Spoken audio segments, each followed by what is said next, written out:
Donc on le demande au département qui nous a écoutés, qui nous a entendus et qui feront plus vite avec la garantie du président du département. Maintenant, on attend la venue du ministre pour que justement, qui étonne les agriculteurs de la Réunion dans le délai de traitement de leurs demandes. C'est-à-dire qu'on connaît qu'habituellement, il faut entre 12 et 18 mois à l'État pour traiter un dossier d'indemnisation. Et il faut vraiment que cela change et qu'on aille beaucoup plus vite. Le maraîchage, bien sûr, le maraîchage, que ce soit de plein champ ou sous abri.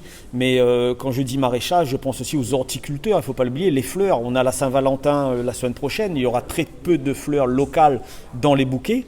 On a aussi les fruits, c'était la pleine saison du longani, de la mangue.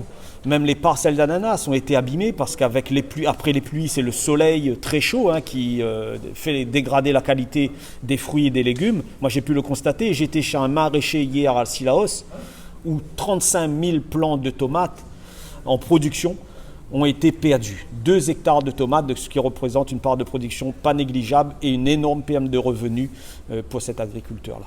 Il y a beaucoup d'agriculteurs qui ne sont pas à jour de leur cotisation sociale. Ça s'explique par une accumulation d'événements, notamment une mauvaise campagne sucrière, une sécheresse en même temps, et aujourd'hui un cyclone, et ils ne seront pas à jour de leur cotisation demain. Donc il faut s'attendre qu'il y ait des agriculteurs qui ne puissent pas être pris en compte par le dispositif gouvernemental. Et ça, pour moi, c'est intolérable. Donc j'en parlerai également au ministre pour que justement il y ait une tolérance là-dessus. Il y ait justement un effacement de ces dettes sociales et fiscales pour qu'ils puissent bénéficier des aides de l'État. Sinon, le fonds de secours n'a aucun sens et aucune utilité à la Réunion.